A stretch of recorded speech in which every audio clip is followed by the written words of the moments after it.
Okay, everybody, welcome, good afternoon, and here we are, our final class of Pirkei Avot, chapter 5, last Mishnah, Mishnah 27, 23 if you're following us along on the shared screen version.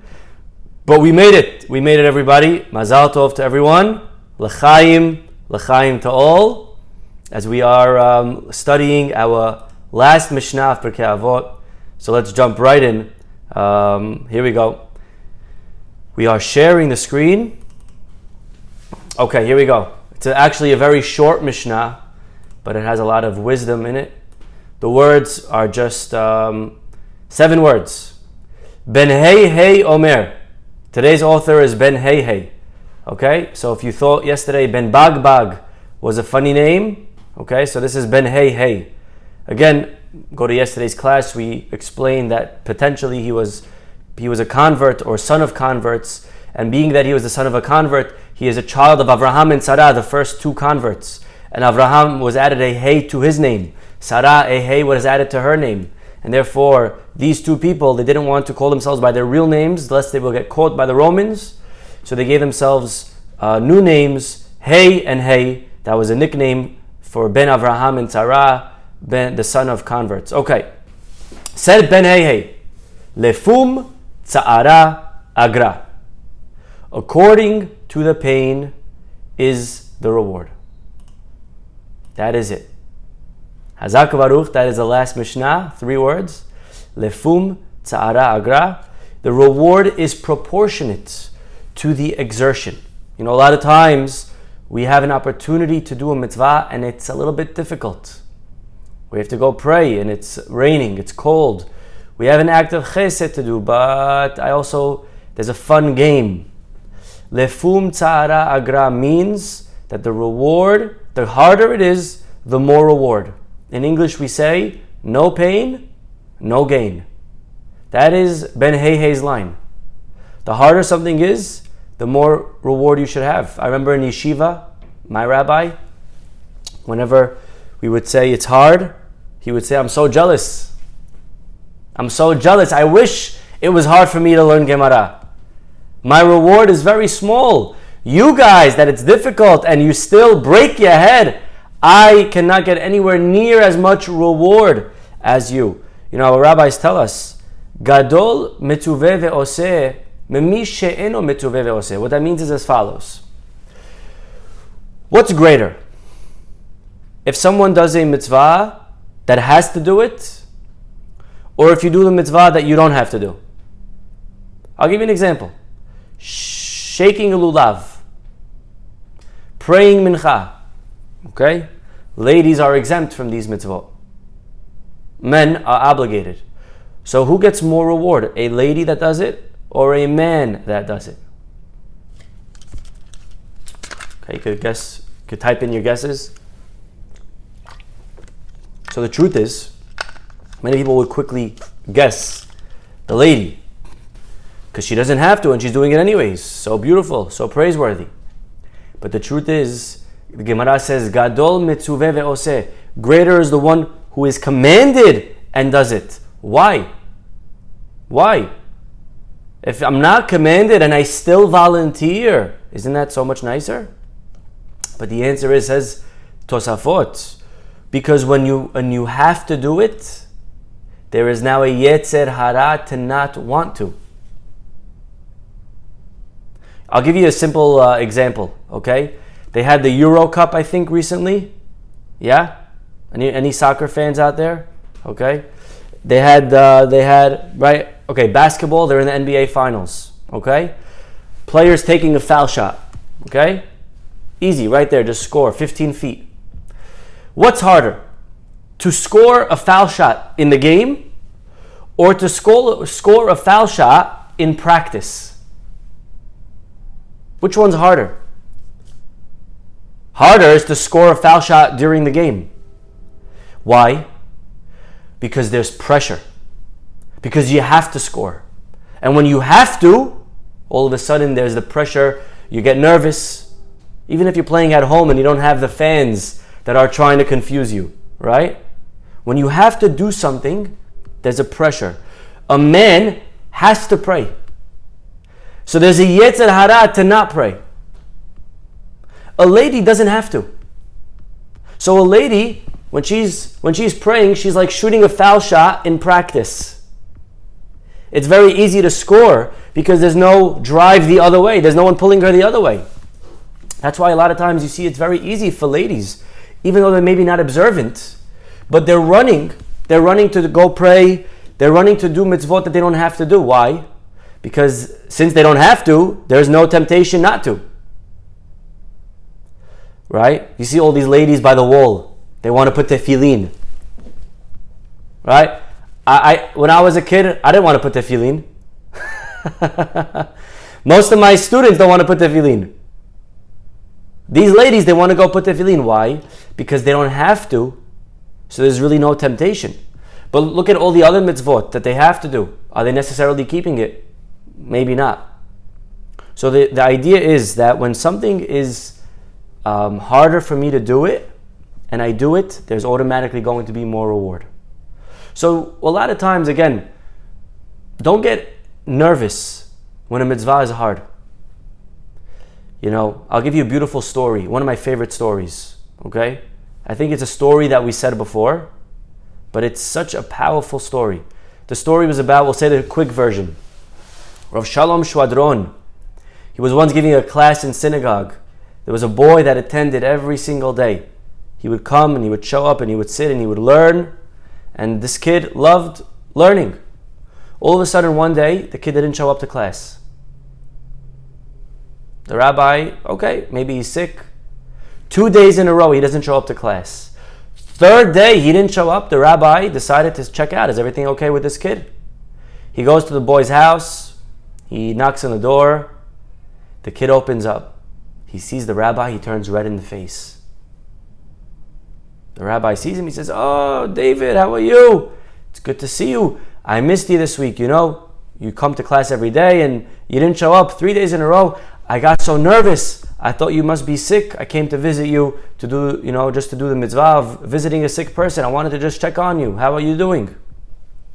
The kid says, "Rabbi, I feel great. I'm not sick. Everything's good. Thank you." Okay. Usually you're very consistent. Just wondering what happened all of a sudden that this week you stopped coming to class. I thought maybe something happened. Someone got married maybe. Says, "No, Rabbi, everything's great. Thank God." Okay. Are we going to see you ever again? He says, "Yeah, Rabbi, B'ezrat Hashem, we'll be back. I'll be back next week." The rabbi realized something's up. He says, "We still have a few days left. Is there something going on? Do you want to talk to me? Is there something that I can maybe help you with?" The kid starts getting very, embarrassed. He says, "Rabbi, I'll tell you the truth. I love soccer. I'm a big soccer fan. Anyone here a soccer fan? I'm a soccer fan. No? No one here? Yoni, you're a soccer fan? Yeah." He says, "Rabbi, I love soccer. And this week is the World Cup. I can't miss it." The rabbi says, "Wow, sounds interesting. Let me ask you, what's soccer?" The kid's like, "Come on, Rabbi, you don't know what's football? You serious? There's the ball, and you got to kick it into the goal. You really have no idea what?" Rabbi's like, "That doesn't sound so interesting. It sounds like a pretty dumb game. I could, The kid's like, "Okay, of course, Rabbi. I left out the details. There's a goalie, and he's blocking you from getting it in. You got to get it past the goalie." Rabbi says, "Wow, that is difficult. That sounds interesting. Let me ask you, this goalie, does he live there by the goal?" It's like, "Rabbi, come on. No, he has a family and a wife and kids. He has a life, he's just there for the 2-3 hours of the game."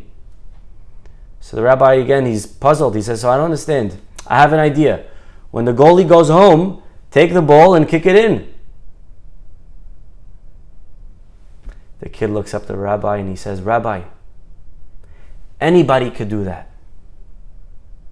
What makes the game so great, what makes the players so amazing, is to score when there's a goalie there. That's what makes greatness. The rabbi smiles and he looks at his student and he says, to come to learn next week when there's no football game on and there's no goalie blocking you, anybody could do. The challenge is to come and to learn this week. And the kid understood. So, we all have, our goalies. We all have our desires. We all have the things that are blocking us from becoming great.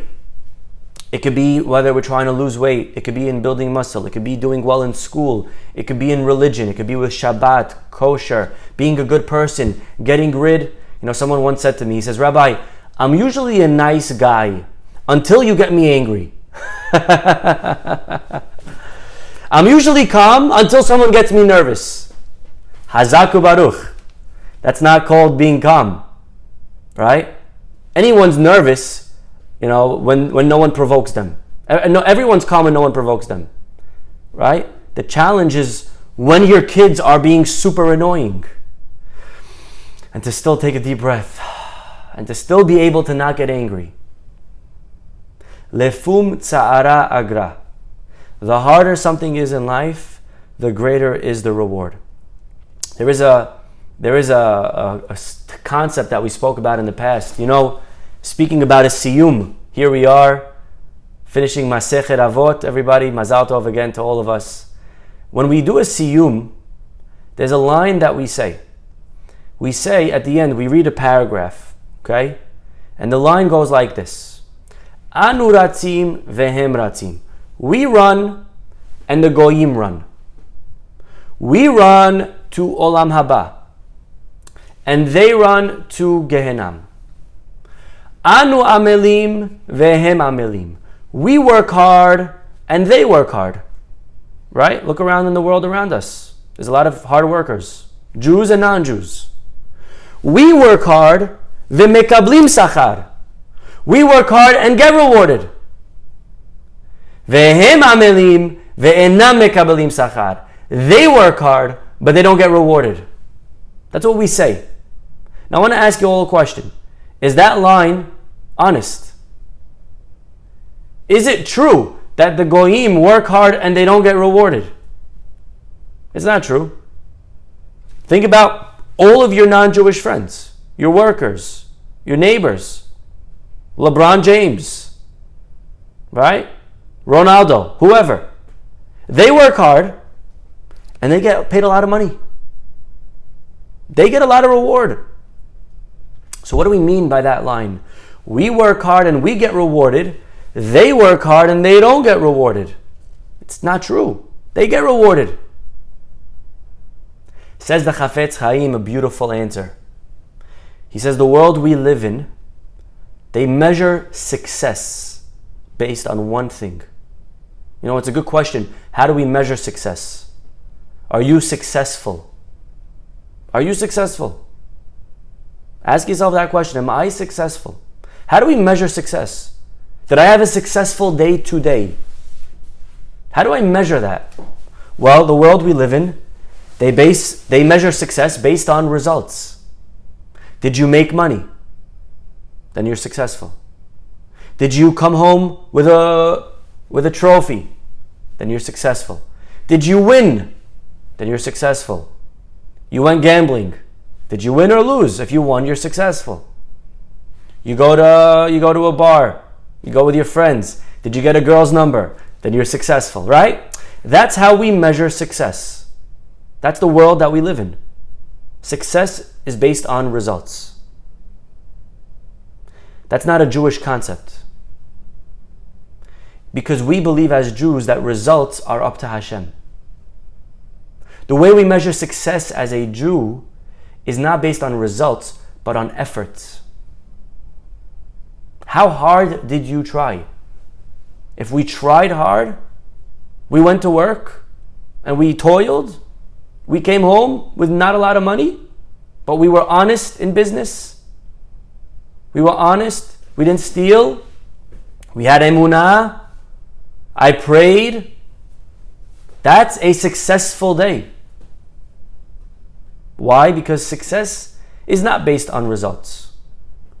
You can have a person that comes and joins a class, and they're listening for an hour, and they tried understanding it, and it took them a whole hour to understand what somebody else understood in 5 minutes.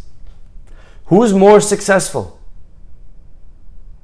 The one who finished in 5 minutes or the one who finished in 1 hour? If you ask somebody in the world that we live in, the one who finished faster is better. Ben Hey comes and says, Lefum tsa'ara agra.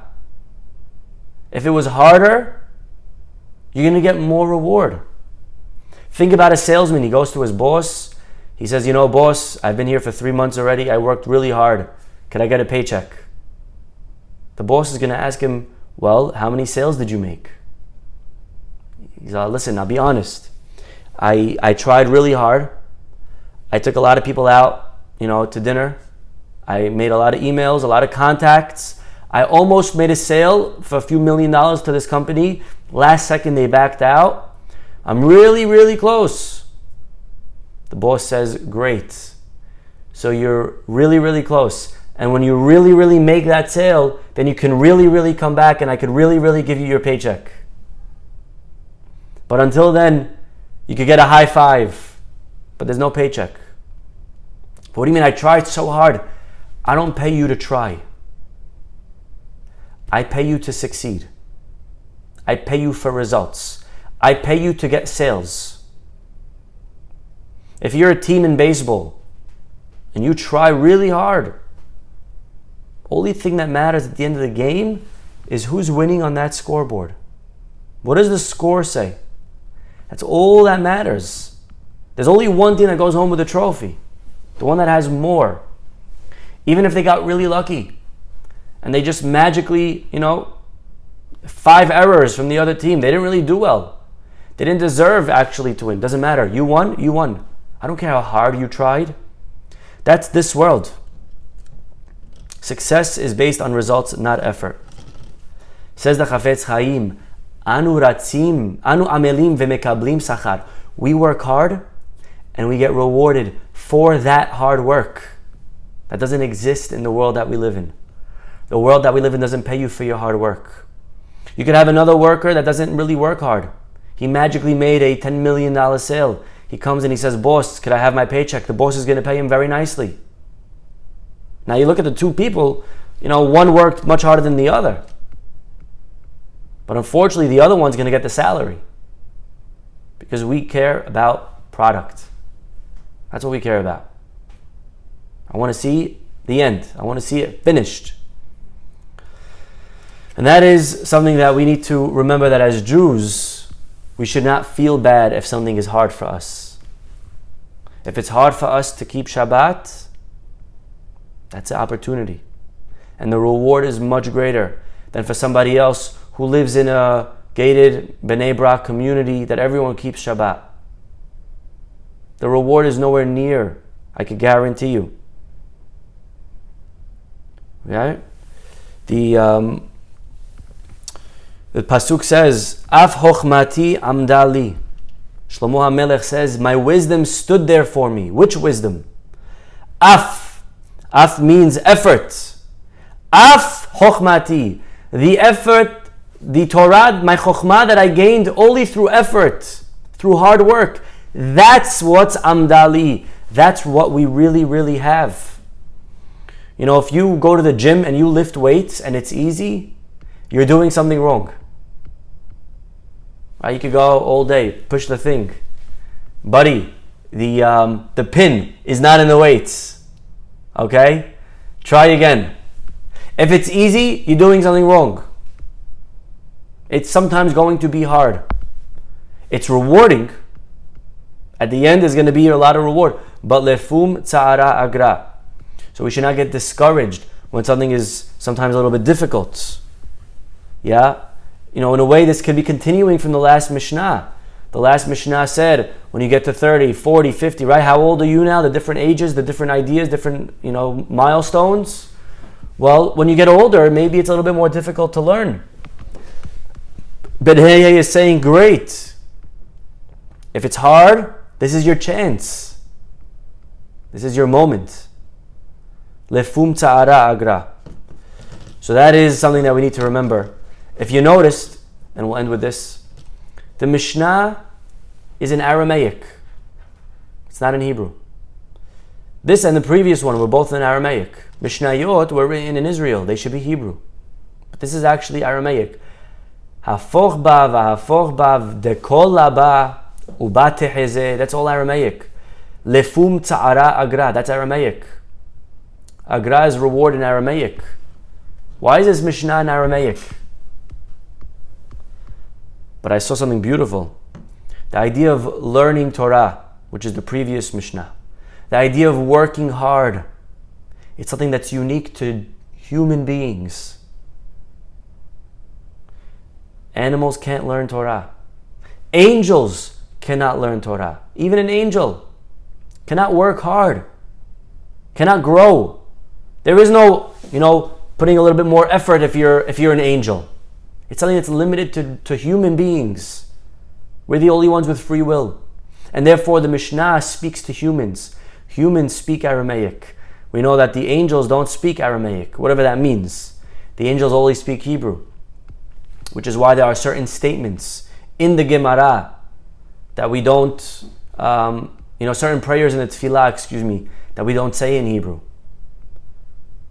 We try to surpass the Malachim. We say them in Aramaic. Again, whatever that concept means. So our rabbis are telling us, listen, these two last ideas, Torah, free will, effort, working hard, toil, that's limited to us. And therefore, we need to realize this. We need to internalize this. Not to feel down if we see somebody else that's maybe doing better than us. We can't base success on results.